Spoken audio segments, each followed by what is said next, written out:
Alright guys, TacticalRab back again today. Hope you're all doing well and enjoying your day so far. Welcome back to VALORANT News and a massive day in the VALORANT world yesterday. All the playoffs and all the regions concluded. The 12 teams that will be going to Masters Copenhagen have pretty much been confirmed. There's one more to come in a last chance qualifier in the Brazil, Latin American region over the coming days. But OpTic falling short to exit in the grand finals of North America, again losing their own region. What does this mean going forwards? Should NA have more spots? And are OpTic falling off significantly going into Masters? Very much intrigued to your thoughts in the comment section below. Hit the like button if you enjoy. Subscribe if you're new as always. I would greatly appreciate it. Really up to the channel. Thank you very much indeed for doing that one. As Secret says, LCQ gang at Sentinels. Secret dubstep of course says right here, he drops this one because they failed to qualify in the end for Masters Copenhagen. Now I just wanted to follow up with this real quick here from Flyout, and of course we talked about the FaZe situation yesterday, right? The fact that, okay, as an organization, FaZe maybe hadn't done the greatest thing in terms of their kind of quote-unquote bootcamp that they set up in what was, well, pretty much seemingly an internet cafe. Obviously, Tara kind of called it a Starbucks cafe or whatever that they were playing out of, they had to play out of,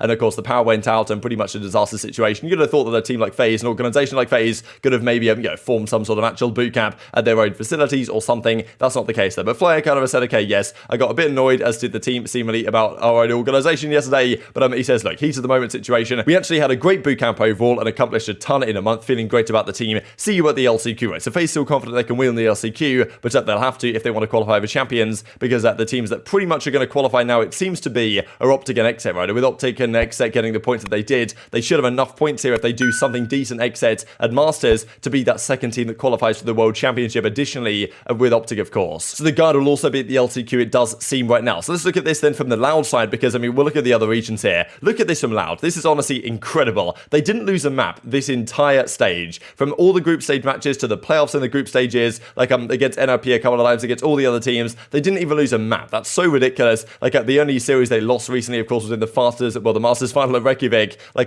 This team again, it just dominates their region so heavily indeed. Now the other side of the Central American and South American region was the Latin American side, which is Leviathan beating Crew in the grand finals 3-0. So congratulations to Leviathan. Last time I think they just about fell short in this situation, but this time it's Crew that go down to the kind of last chance qualifier situation. And Leviathan go through, so they've guaranteed spot in the Masters. That's really exciting for them. Glad to see some different teams getting through. This is the Asia Pacific side. Both PaperX and Xerxia qualified, but PaperX won a pretty impressive grand finals 3-0 against Xerxia to kind of secure that they are the number one team from that region, and will, I'm sure, once again be an incredibly exciting prospect to watch at Masters Copenhagen very soon. This was the Korean side, DRX, as expected, a 3-0 against Maro Gaming. They didn't lose a map in the playoffs. I'm not sure if they didn't lose a map in the entire stage as Loud did, but they certainly weren't far off, right? So congratulations to all these teams for qualifying. But let's talk about EMEA, right? Because FPX and Guilds and Fnatic, they'd all qualified. But it was FPX versus Fnatic in the grand finals to determine the winner of the European side. And I thought this incredible from Angel, right? Because he's still kind of effectively in the middle of an active war zone, right? As he says, he's in Kiev and,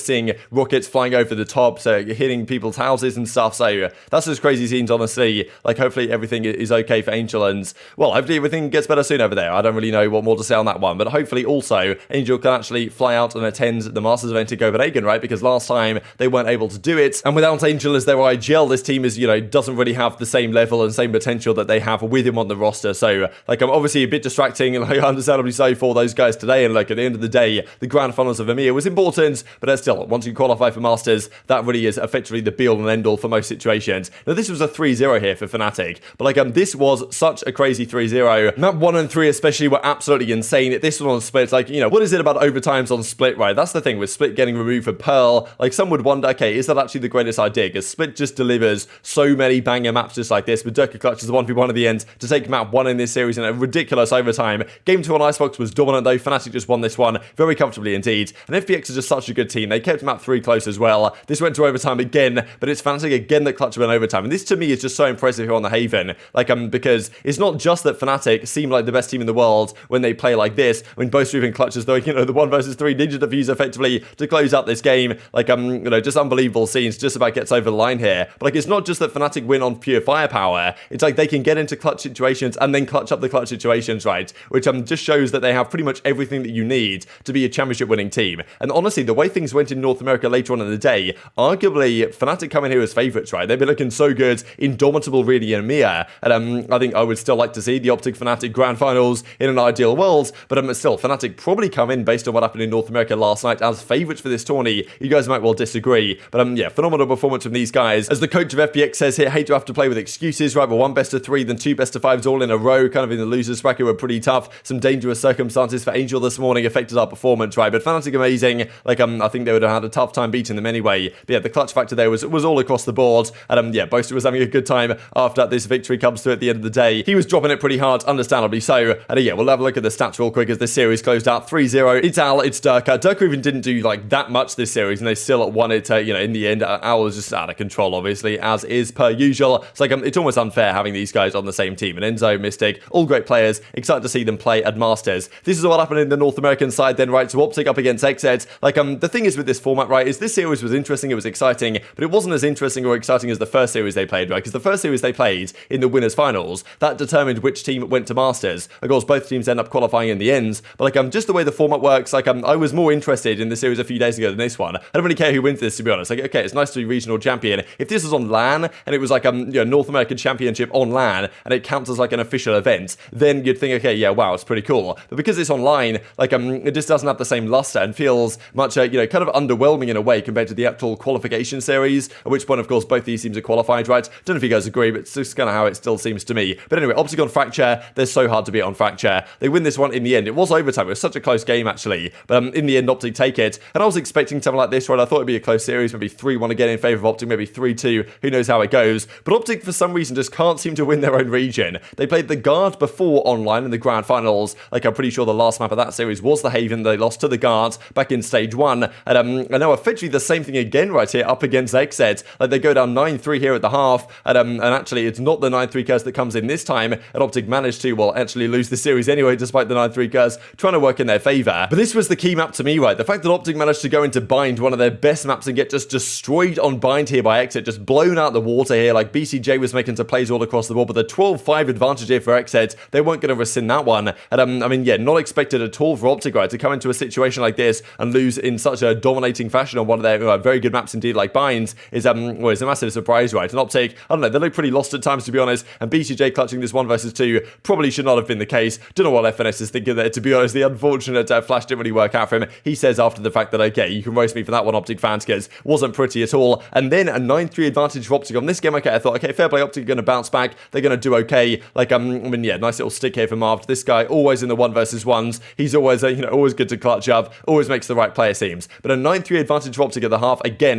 the 9-3 curse fully comes into play. And all of a sudden, before we discuss that, actually, just to mention this real quick from Matt Liu, the fact that except when they beat OpTic on Binds, Crow was bottom fragging with barely any ACS, 0-6 in first kills, and still the entire team was performing right. That was the impressive thing about XSET this series. It wasn't the Crow show. Like, it was the entire team that turned up, and Crow didn't have to do that much, which shows, I think, this team has kind of turned a corner right now. But in the end, despite the 9-3 disadvantage for XSET, they come back, they win, I think, 10 rounds straight or something on the final kind of part of this series to go ahead and take this one and take it through and over OpTic. Unbelievable scenes. Congratulations to XSET. What a performance from them. Winning the North American region, taking down the champions of Masters 1 to, well, secure their spot all the way through to, well, of course, they'd already secured their spot, but to secure their kind of favorite spot maybe from North America, who knows, right? They look phenomenal this series. I'm excited to see them play against the best in the world from other regions. But yeah, secure first seed. First seed is pretty big as well. You guys might remember last time out that the Guard effectively got a bye through to the bracket stage by being the first seed. OpTic will now not get the bye again. They'll have to fight through a group stage, where of course you would expect them to make it through the groups anyway, as they did last time, and they went on to win the entire thing. But XSET theoretically do have the advantage of getting the bye through to the brackets. But last time that actually seemed to work against the Guard and in favor of OpTic, because they got kind of more LAN practice early on in the tourney. So it's an interesting question as to whether you want to be the first seed or whether you want to be the second seed, actually. As Second says, I meant what I said. Time to focus up for Masters. And even some kind of throwing the dagger in. OpTic sucks, he says, their way. Because, I mean, yeah, honestly, they played nowhere near their level this series. I was kind of surprised at, like, the kind of mistakes they're making, how easily they seem to throw away some of these situations. And XSET certainly were the better team on the day. As Tarek says, big congrats to both teams. Both teams, I think, look really good right now. Certainly, I think that in terms of fundamentally sound Valorant, these two teams from North America are far and away the best at that right now. So excited to see how they play against the rest of the world. But as Ye says, not gonna lie, that was embarrassing. We'll work on it for Copenhagen, right? So, interesting to hear from the OpTic guys. They won one map here. They're not happy about it at all. They think they played pretty terribly. Marv says as well, bad from us, well played to them. We'll be extra prepared in Copenhagen. So maybe it's going to be good for OpTic in a way. They don't win everything. They don't come in with too much confidence for Copenhagen. It's the same thing as before, where they lose the grand finals of their own region. But like at the end of the day, no one's going to remember the grand final winners of their own region when they're going to remember the Masters winners, right? Which of course OpTic want to go back to back. And maybe it's a nice wake-up call for them that they still have a lot to work on. As FNS says, that's on me. My bad for that series. We'll see the stats here in a second. But as he says as well, that doesn't even even matter, right? World champion, Masters champion, realistically, that's the only thing that matters. That's the kind of strange thing about this format. If this is on LAN, I think it carries more weight, but just the fact that it's an online series and they, okay, lost it, whatever, but they still qualified, I'm sure they're not really worried too much about this at the end of the day. But XSET, the regional champions, they've got to try and do one better than what Guard did before, where they qualified, but then they, got double rounded out of the bracket immediately after that one. So even as Chet says, right, we're not at a good level right now to Copenhagen, but of course, as Ethan points out, remember what happened last time, right? Last time this happened, they lost the grand finals of their own region, they went to Masters, they won the entire thing. Will they repeat the trick? We shall see about that one. But even as Marv says, before we look at the stats here, NA needs 5 spots. Like, I think there was even some words from FNS that they should have even more than this, but that's the thing. I'm kind of surprised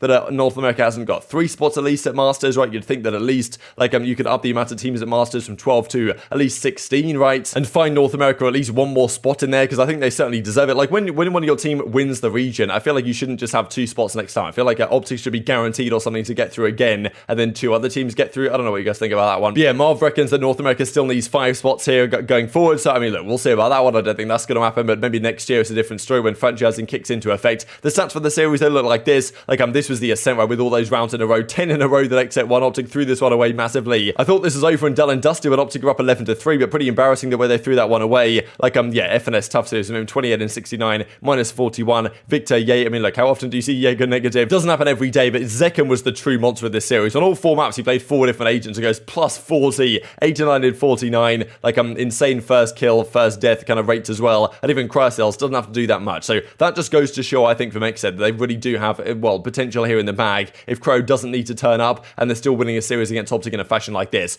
These then are the 12 teams that are going to be there. We don't know all 12 as of yet. It will be either Crew Esports or NIP that will win at the kind of final playoffs that's coming up soon indeed. But these are the teams. Guild, Fnatic, FPX from Europe, Fnatic being the number 1 seed. Loud, OpTic and XSET from the Americas region. OpTic, of course, the number 1 seed in North America. Paper Exercted, DRX Leviathan, Northampton from Japan over Zeta Division, and one more team to be confirmed very soon indeed. And just to finish out with this as well, North American VCT Playoffs players, top 10 rated players, and will mind it's Cryocels that tops the lot despite that series. Dicey, Zekken, Ye and Victor up here as well. Fair play to Victor as well, actually doing this on on the Neon. But these are the numbers solely from the playoffs, and it's pretty fitting actually that Cryo and Zekken, after winning the entire thing, get 2 of the top 3 spots. But very much intrigued to your thoughts on all this stuff in the comment section below. Hope you guys enjoyed the video. If you did enjoy it, hit the like button, tell us YouTube God does a good video, and as like you should see it as well. And I hope grow the competitive Valorant community. Thank you as always, take care of yourselves, and I'll see you next time.